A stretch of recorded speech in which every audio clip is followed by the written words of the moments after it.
사람과 사람이 만나고 살아가는 곳에는 반드시 관계라는 것이 형성이 됩니다. 가정에서는 남편과 아내, 또 부모와 자녀 등의 가족이라는 관계가 형성이 되어지죠.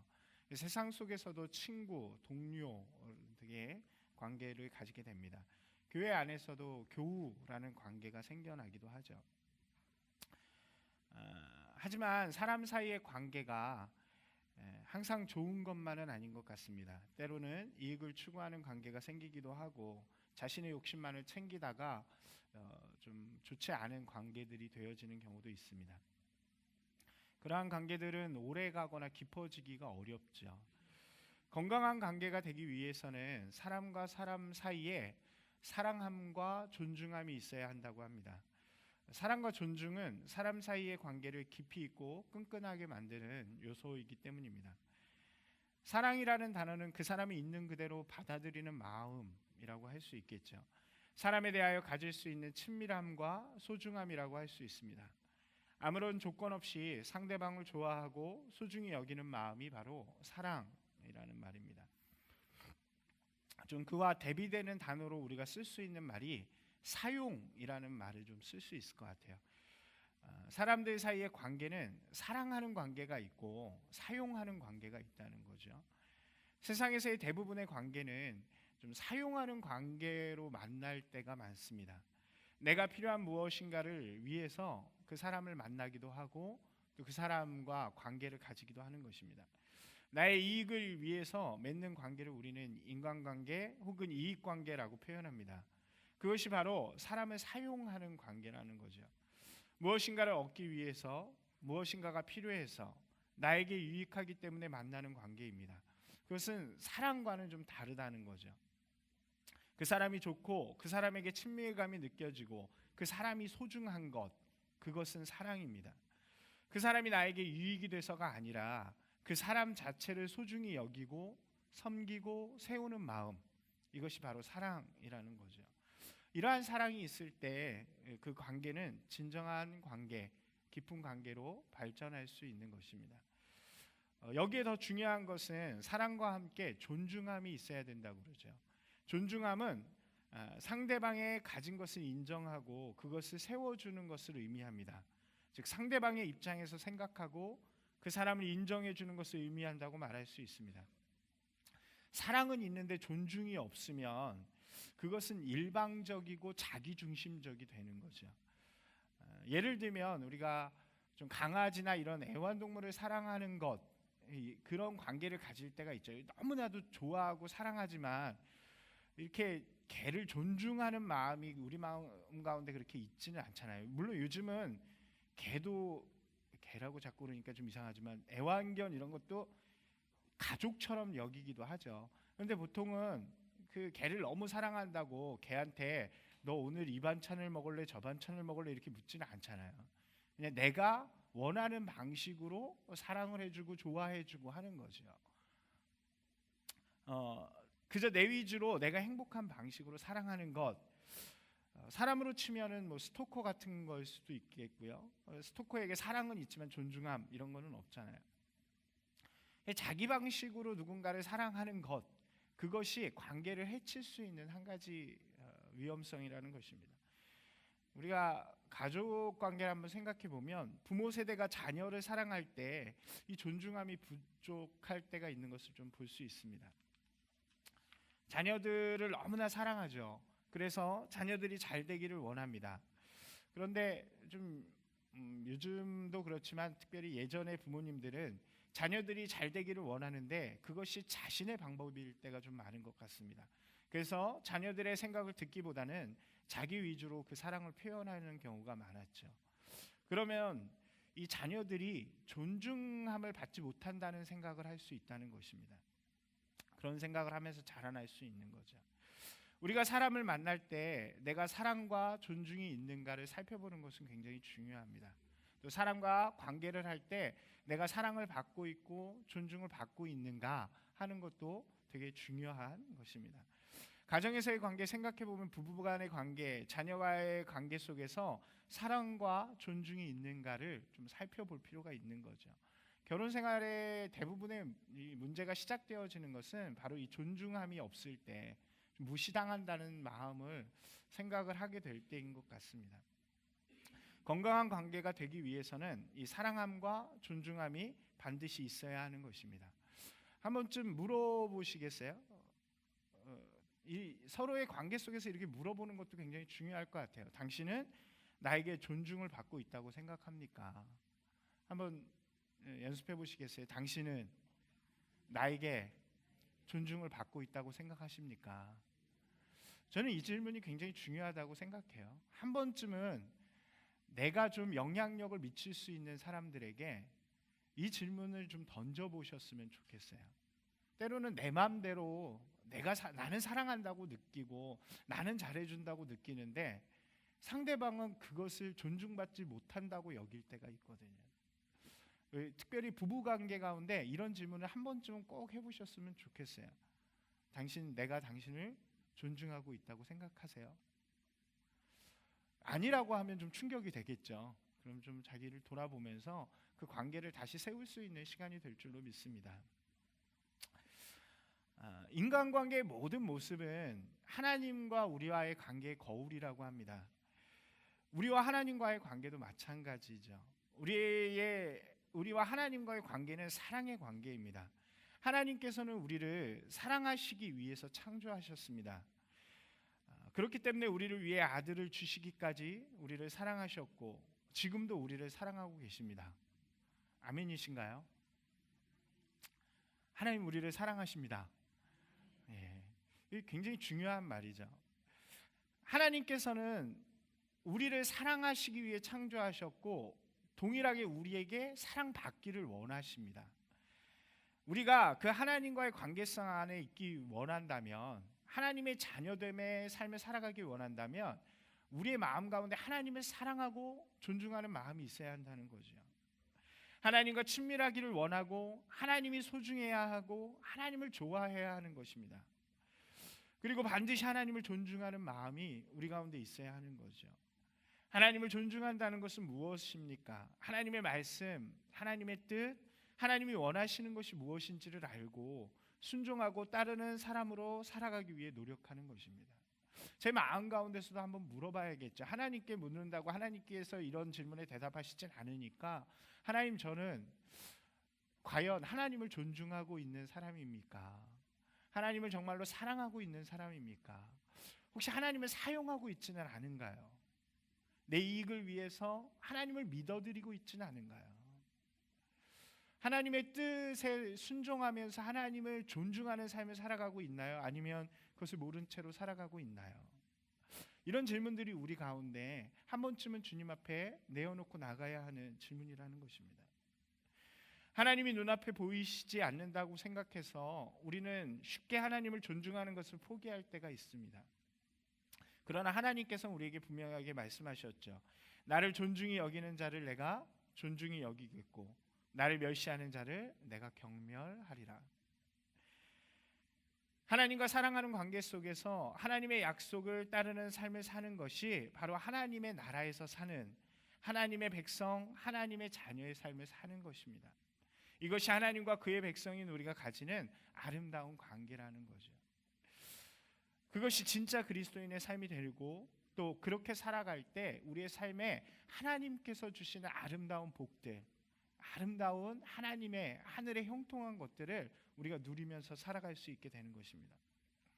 성경은 그것을 우리에게 하나님이 주시는 평안과 기쁨이라고 설명을 합니다. 그리스도인이 하나님과의 올바르고 건강한 관계 속에서 진짜 그리스도인으로 살아가면 하나님께서 우리의 삶에 세상이 알 수 없는 기쁨과 어떤 환경 속에서도 흔들리지 않는 평안함을 주신다고 말씀하고 계시는 것이죠. 하나님께서 이스라엘을 통해 주시고자 했던 하나님 나라의 모델이 바로 여기에 있는 것입니다. 모세를 통해서 애굽의 종이었던 이스라엘을 부르시고 여호수아를 통해 가나안 땅을 정복해 하신 이유가 여기 있는 것입니다. 이제 이스라엘 백성들은 하나님이 주신 땅에서 하나님의 백성으로서의 삶을 살아가면 되는 것이죠. 하나님을 사랑하고 하나님께서 주신 법, 율법에 순종하며 살아가면 하나님께서 그들 가운데 평안과 기쁨을 주시고 더불어 형통하게 하신다고 성경은 약속하고 계시는 것입니다. 이 말씀은 우리에게도 동일하게 주시는 말씀인 줄로 믿습니다. 여러분, 복을 받고 누리기를 원하시죠? 아멘이신가요? 우리 삶에 하나님이 주시는 진짜 놀라운 기쁨이 있기를 소망합니다. 또 어떤 환경 가운데서도 흔들리지 않는 이 평안함이 우리 가운데 있기를 소망합니다. 이것이 우리의 마음이죠. 그러면 어떻게 살아야 합니까? 그 복을 추구하면서 사는 것이 아니라 그 방법은 어디에 있어요? 우리가 하나님의 백성으로, 하나님의 자녀로, 하나님을 사랑하고 하나님을 존중하면서 사는 진짜 그리스도인의 삶을 살아가는 데 있다는 거죠. 주시는 복에 집중하는 것이 아니라 우리의 정체성, 하나님께서 우리와 함께 하시는 그 관계 가운데 집중할 때에 하나님께서는 우리 가운데 복을 허락하시고 주신다는 것입니다. 하나님의 백성으로 살아가시는 분들이 되시기를 바랍니다. 그러면 하나님께서 주신다고 약속하신 거예요. 그런데 문제는 그게 어렵다는 거죠. 이스라엘 백성들의 모습을 보시기 바랍니다. 오늘 사사기는 우리가 이렇게 전체 내용은 잘 아시죠. 여호수아가 이 땅을 가나안 땅을 다 정복한 이후에 이제 백성들끼리 나눠서 그곳에서 살아가는 이야기가 이제 사사기의 이야기잖아요. 가나안 정복을 통해 하나님의 나라가 준비되었습니다. 이스라엘 백성들은 지파별로 땅을 정복하고 땅을 나누어 가집니다. 이제 이들은 하나님과의 사랑의 관계 속에서 하나님의 뜻에 따라 살아가는 일만 남은 것입니다. 그러면 이들이 하나님의 백성으로서의 복을 받게 된다는 거죠. 그런데 문제가 생겨났습니다. 이제 이스라엘 백성들이 더 이상 정복하지 않아도 충분히 살 수 있는 환경 가운데 놓여진 거죠. 그 전까지는 정복해야만 살 수 있었고 싸워야만 살 수 있었습니다. 그런데 이제 더 이상 그렇게 싸우지도 않아도 돼요. 비전이라는 것이 사라지기 시작한 것입니다. 더 편한 길이 생겨나기 시작했어요. 그런 시간들이 좀 지나가기 시작합니다. 그러니까 이제 이스라엘 백성들이 이 땅에서 그렇게 살아가는 것이 익숙해지기 시작합니다. 여러분, 익숙함이라는 것이 때로는 편하기도 하지만 그 익숙함이 주는 폐단이 있죠. 처음에는 간절하고 감사하고 열정이 있었다면 익숙해지는 그 순간부터 감사가 없어집니다. 당연해집니다. 그리고 그것에 대한 열정이 사라지기 시작합니다. 새로운 도전이 없어지는 것이죠. 이스라엘 백성들이 그랬다는 거예요.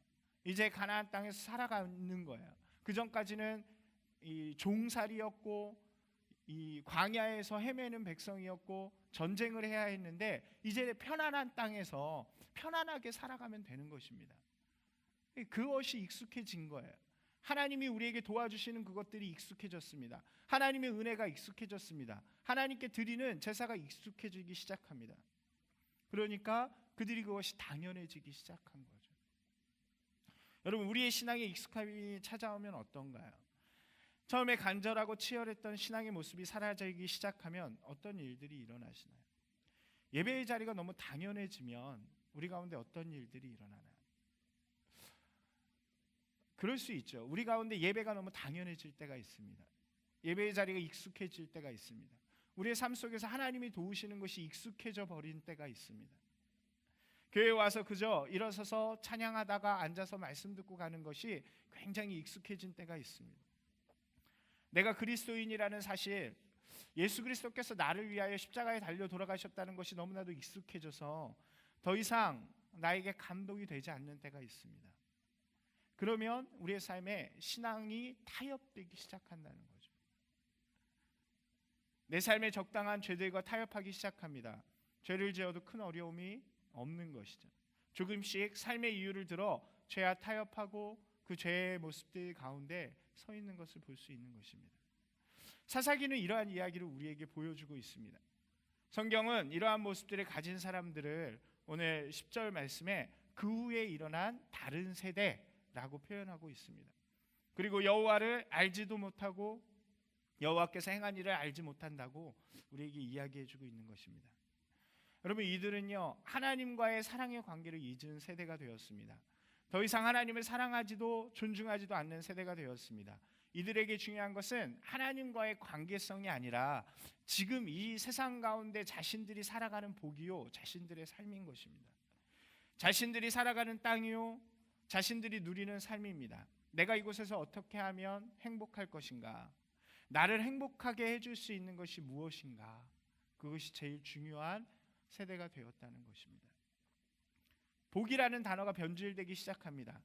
원래 복은 하나님이 함께 하시는 것이고 하나님이 주시는 것임에도 불구하고 이제 그 복이 세상적이고 물질적이고 세속적인 것으로 변하기 시작하는 것입니다. 그러자 그들은 세속적인 복을 줄 대상을 향해서 나아가기 시작하는 것이죠. 13절을 다시 한번 보시겠어요? 곧 그들이 여호와를 버리고 바알과 아스타롯을 섬겼더라. 그들은 다른 신을 찾기 시작하는 것입니다. 자신을 구원해주고 행복하게 해줄 보이는 신들, 우상을 섬기기 시작한 거죠. 바알이라는 신은 이 태양의 신이에요. 그래서 풍요로움을 상징합니다. 그래서 바알은 이 땅의 주인이고 곡식을 주는 자입니다. 그래서 바알을 섬기면 이 곡식이 풍성하게, 열매를 풍성하게 맺을 수 있다는 거죠. 하나님이 주시는 형통함이 아니라 지금 이스라엘 백성들은 눈에 보이는 형통함을 추구하기 시작한 것입니다. 아스타롯은 다산의 상징이고 쾌락의 상징, 욕망의 상징입니다. 주님의 길을 따라 사는 그 기쁨보다 인간적인 욕망, 세속적인 기쁨, 쾌락을 쫓기 시작했다는 것을 우리에게 보여주는 것입니다. 이들은 하나님과 하나님이 주신 복이 아니라 세상과 세상이 추구하는 복을 추구하기 시작합니다. 그리고 성경은 이것을 범죄하였더라라고 우리에게 이야기해 주는 것입니다. 우리가 우리 자신을 좀 돌아보았으면 좋겠습니다. 혹 우리 안에도 이 동일한 익숙함, 세상을 사랑하는 마음, 신앙의 변질이 있지 않은가? 하나님을 믿고 섬긴다고 하면서도 하나님이 주신 복을 알고 찾기고 구하기보다는 세상의 복을 추구하면서 하나님께 그것을 구하고 하나님으로 안 되면 세상의 방법으로 추구하는 모습이 우리 가운데 있지 않은가? 우리가 35년이라는 시간 동안 어떻게 보면 이제 우리는 다른 세대인 것 같습니다. 노력해서 땀 흘려서 이 전에 교회들을 세워가신, 또 개척부터 힘들게 교회를 아름답게 꾸며가신 분들이 계시죠. 아마 여기에도 그런 분들이 계실 것 같아요.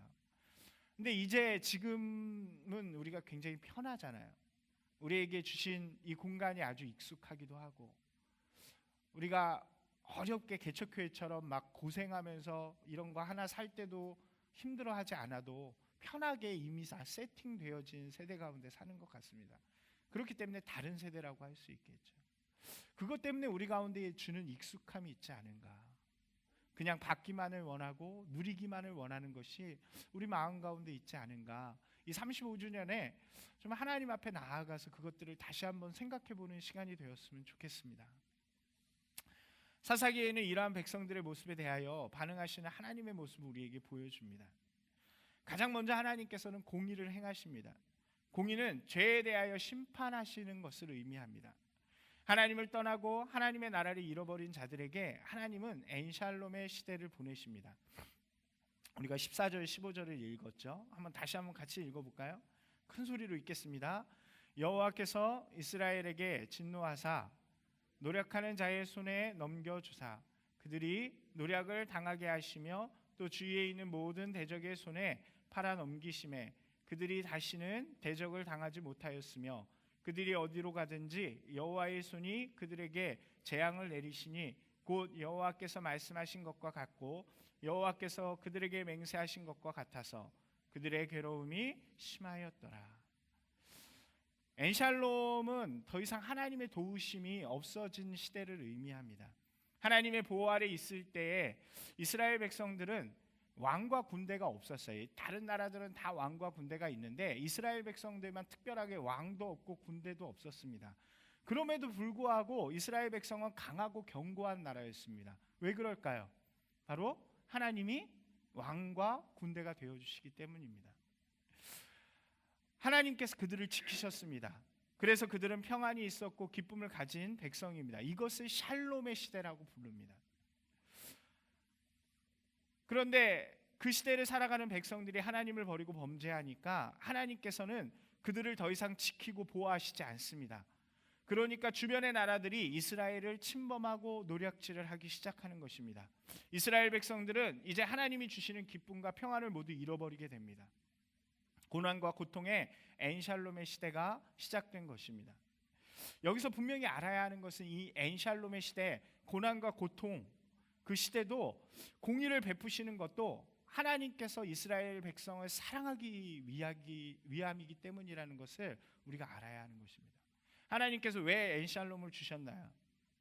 이것은 그 고통과 고난의 시간을 통해서 이스라엘 백성들이 다시 하나님께로 돌아오도록, 좀 다시 돌이켜서 나에게 돌아오라고 주시는 하나님의 고통의 시간이라는 거죠.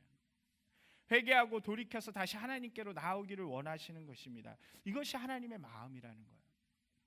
그리고 실제로 이스라엘 백성들이 돌이킬 때마다 하나님께서는 그들을 회복시키십니다. 여러분, 이것이 하나님의 마음입니다. 공의를 통해 하나님의 사랑을 베푸시는 하나님의 마음이라는 거죠. 그리고 그 회복은 무엇으로부터 시작이 되냐면 사사를 통해서 시작이 되어집니다. 하나님께서는 사사를 일으키셔서 이스라엘을 엔샬롬의 시대로부터 구원하십니다. 16절이죠. 16절 같이 한번 읽어볼까요? 16절입니다. 같이 읽겠습니다. 여호와께서 사사들을 세우사 노략자의 손에서 그들을 구원하게 하셨으나. 이 사사는 엔샬롬의 시대를 샬롬의 시대로 부활시키기 위해서, 회복시키기 위해서 하나님이 부르신 사람들이죠. 하나님께서는 고통 가운데 이스라엘의 부르짖음을 들으시고 사사를 세우십니다. 그리고 사사는 하나님의 부르심에 응답하여 담대하게 일어나서 이스라엘과 함께 모든 적들을 물리치는 것입니다. 더 중요한 것은 이스라엘과 하나님과의 관계를 회복시키는 것이 바로 사사의 역할이었습니다. 우상을 부수고 죄악들을 척결하기 시작합니다. 이스라엘을 하나님의 백성으로 회복시키는 일을 행하는 것입니다. 사사는 모든 적들을 몰아내고 가나안 땅에 다시 샬롬의 시대를 선포하게 됩니다. 그리고 그 사사가 사는 동안에 이스라엘에는 하나님이 주시는 평안과 기쁨이 다시 누리는 그런 자리가 되어집니다. 하나님은 이 사사를 통해 그 시대를 구원하시는 것입니다. 그 시대가 하나님을 경험하도록 만드는 것이 바로 사사의 역할인 것입니다. 하나님께서는 이 사사를 통해 이스라엘의 구원의 통로를 열어주신다는 거죠.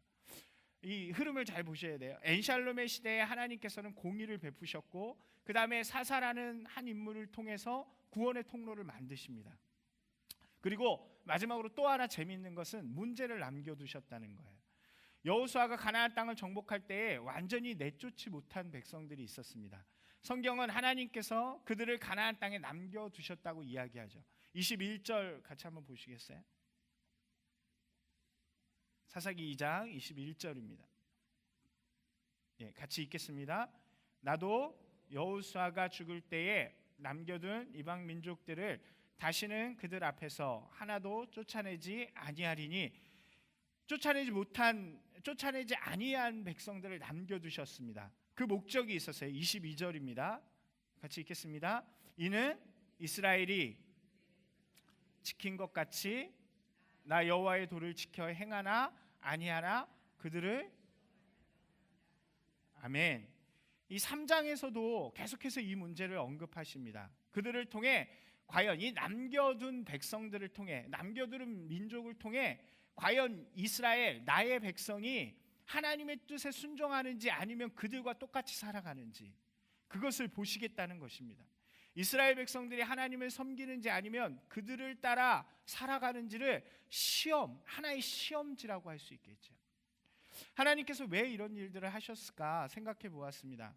저는 개인적으로 전쟁을 모르는 세대에 다른 세대들에게 하나님의 살아계심을 알리기 위함이라고 생각합니다. 뒤에서 다시 한번 언급하겠습니다.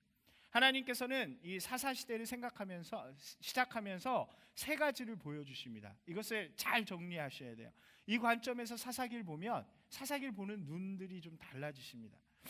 하나님은 공의로우신 하나님입니다. 죄에 대해서 엔샬롬의 시대를 보내시게 하시고 회개케 만드시는 하나님이시라는 거죠.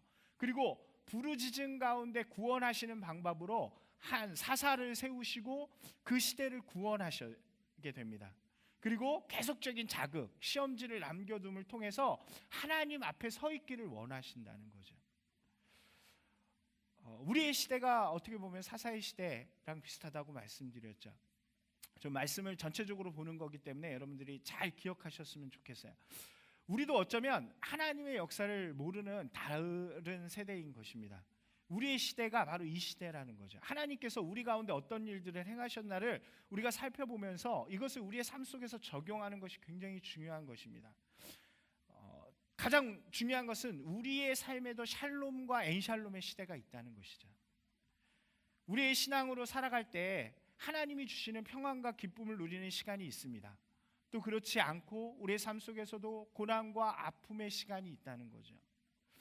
우리가 하나님 안에서 하나님이 주시는 샬롬을 경험하는 인생이 되어야 합니다.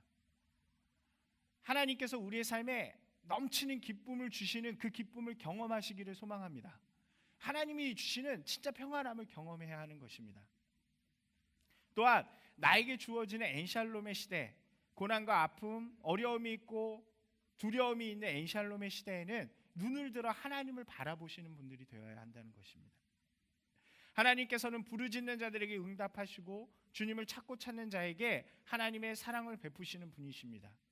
매일처럼 주님 앞에 나아가는 것이 중요하죠. 여러분 어떠십니까? 여러분 지금 샬롬의 시대를 겪고 계십니까? 아니면 엔샬롬의 시대를 겪고 계십니까?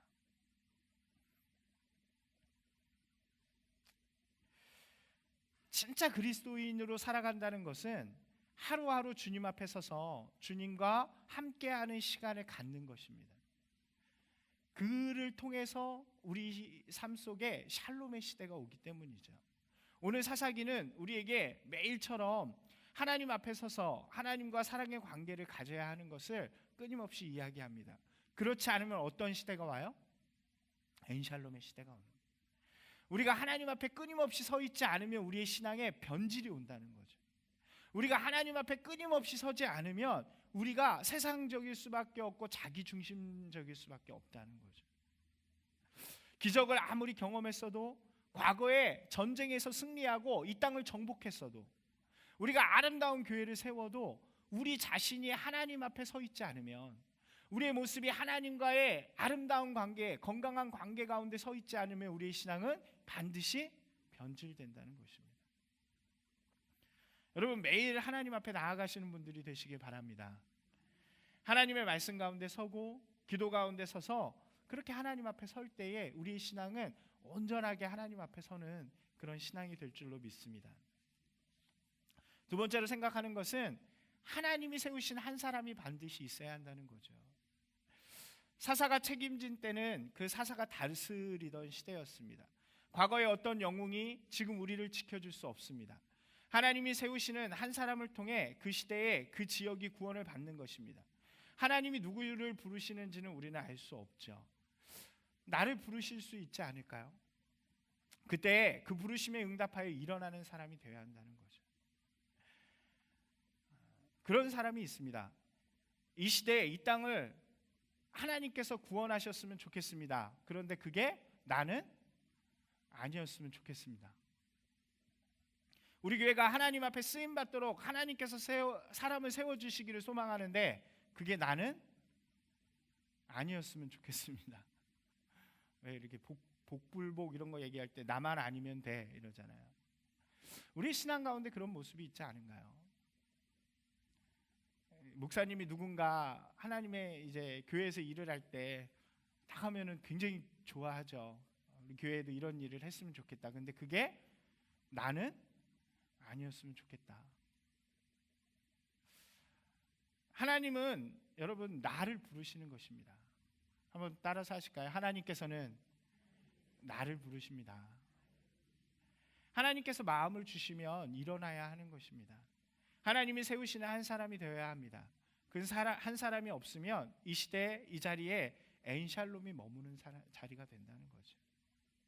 그렇잖아요. 하나님께서 기드온을 부르셨을 때, 드보라를 부르셨을 때, 또 삼손을 부르실 때 그 자리에 그가 응답하지 않으면 그 자리는 결코 샬롬의 시대로 회복될 수 없는 것입니다.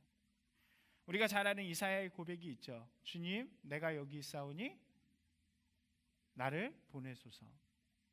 이 고백이 저와 여러분의 고백이 되기를 소망합니다. 사사가 되는 것은 조금 부담스러울 수 있을 것 같아요. 그러면 여러분들이 누군가 앞장서서 나아갈 때, 누군가 사사가 되어서 나아갈 때 그 뒤를 잘 따라 주시는 분들이 되시기를 바랍니다. 이거는 크게 아멘 하셔도 괜찮잖아요. 잘 따라 주시는 분들이 되시기 바랍니다. 내가 사사가 못 되면 누군가 사사가 될 수 있도록 적극적으로 동참하는 분들이 되어 주셔야 돼요. 여러분, 우리가 하나님의 일에 동참할 때에 하나님의 일을 경험할 수 있는 것입니다. 멀리서 보고 있으면 하나님의 일을 보는 사람이 되는 것입니다. 보는 것만으로는 하나님을 경험할 수 없죠. 직접 하나님의 일에 참여할 때 하나님의 역사를 경험하게 되고 하나님을 체험하게 되는 것입니다. 하나님께서 우리를 부르실 때가 있습니다. 그것은 마음으로 느껴질 때도 있고 말씀 가운데 찾아올 때도 있고 혹은 목사님이나 누군가의 부름을 통해서 들리는 경우들도 있습니다. 가정을 위해서, 교회를 위해서, 또 직장을 위해서, 여러분이 살아가는 공동체를 위해서 하나님께서 아마 부르실 때가 반드시 있으실 거예요. 그때 이 이사야처럼 또 사사들처럼 담대하게 일어나서 응답하시는 분들이 되시기를 소망합니다. 그럼 여러분을 통해서 그 자리가 구원의 자리가 되는 것입니다. 여러분의 가정이, 여러분의 직장이, 또 여러분이 살아가는 그곳이 사사의 시대처럼 하나님이 주시는 평안함과 기쁨을 누리는 그런 시대가 될 줄로 믿습니다. 마지막으로 우리의 삶에 항상 문제가 있다는 거죠. 샬롬의 시대가 반드시 세상적인 문제가 없다는 것을 의미하지는 않습니다. 아무리 믿음으로 살아도 우리에게 늘 문제가 남아 있습니다. 그리고 그 문제를 두시는 것이 하나님의 뜻이라는 거예요. 그 하나님의 뜻은 우리가 끝까지 하나님을 붙드는 자로 우리를 만드시는 것입니다. 실제로 우리는 문제가 있을 때 하나님을 더 바라보고 구하게 되죠. 아무 문제가 없으면 하나님을 찾지 않는 것이 우리의 연약한 믿음이고 우리의 부족한 믿음이라고 할 수 있습니다. 하나님께서는 이러한 우리의 연약함을 아시고 우리에게 늘 시험지와 같은 문제를 남겨두십니다. 우리의 삶에 문제들이 있죠. 여러분의 삶 가운데서도 어려움들이 있는 줄로 압니다. 그 어려운 문제들은 우리가 이렇게 좀 생각해 보면 어떨까요? 하나님께서 나에게 남겨두신 시험지이다. 문제가 있을 때 하나님을 더욱 바라보시기를 원합니다. 삶의 문제들을 가지고 주님 앞에 나아가서 주님의 도우심을 구하고 주님의 역사하심 가운데 감사하며 나아갈 때에 우리는 그 시험을 통해서 성장하는 사람들이 될 줄로 믿습니다. 여러분 어떤가요? 학교를 다닐 때 우리가 저학년에서는 그 시험이 어때요? 굉장히 쉽죠. 그런데 고학년으로 가면 갈수록 그 시험이 어떤가요? 어려워지죠. 고학년이 돼서 이 저학년의 시험지를 보면 어때요? 굉장히 쉽고 우습죠. 그것이 바로 성장이고 자라나는 것입니다. 하나님께서 우리 가운데 시험지를 계속해서 남겨두시는 것 같아요. 우리가 계속해서 성장하는 거죠. 여러분 아마 그럴 거예요. 예전에 우리가 고민하고 어렵게 느꼈던 삶의 문제들을 되돌아보면 우리가 충분히 이길 수 있는 그런 문제들 아닌가요? 그것이 바로 우리가 이만큼 성장해 왔다는 거죠. 우리 앞에 놓여진 시험도 아마 같은 것일 것입니다. 하나님께서 그것을 우리에게 남겨두신 것은 우리가 하나님을 바라보며 그 시험을 통해서 더욱더 하나님 앞에 성장해가는 그리스도인으로 세우시려는 목적이 있는 것입니다. 여러분 삶의 문제들이 찾아올 때마다 이 말을 잊지 않으시기를 소망합니다. 문제는 하나님의 시험이다. 시험지이다.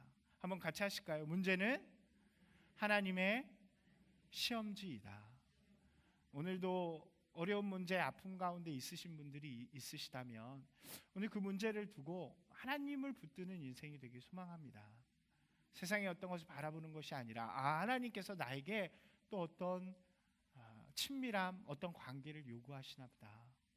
그 문제를 들고 하나님 앞에 나아갈 때에 하나님께서 우리 가운데 하나님의 은혜를 베풀어 주시고 더 아름다운 일들, 더 좋은 것들, 더 넓은 것들을 우리에게 보게 하실 줄로 믿습니다. 사랑하는 여러분, 샬롬의 시대를 살아가시기를 바랍니다. 매일 하나님을 경험하는 사람, 주님의 부르심에 응답하는 한 사람, 그리고 하나님의 시험에 매일같이 성장하는 사람이 되셔서 우리 삶에서 하나님과의 아름다운 관계성 속에서 주시는 기쁨과 평안함을 이렇게 매일처럼 누리면서 살아가는 저와 여러분이 되기를 소망합니다. 특별히 35주년에 우리 신앙들을 다시 한번 바라보시면서 나는 하나님 앞에 지금 어떤 시대를 살아가고 있는가. 우리 구약의 역사들을 보면 우리의 신앙의 여정하고 참 비슷한 것 같아요. 죄의 노예였던 시대도 있고 그것으로 탈출했지만 하나님의 대한 순종과 세상에 대한 마음이 막 엉켜있는 광야 같은 시대도 있었고, 또 하나님께 온전하게 붙들려서 이 세상을 정복하는 정복의 시대도 있고, 그런 시대가 다 지나고 너무 편안하고 익숙해져서 그냥 당연한 것처럼 교회에 나오는 그런 시대가 있습니다. 나는 과연 어떤 시대 가운데 있는가, 그리고 하나님께서 나에게 원하시는 진정한 신앙의 모습은 무엇인가를 오늘 이 35주년에 좀 다시 돌아보시면서 하나님께로 다시 한번 나아가시는 저와 여러분이 되기를 주님의 이름으로 축원합니다.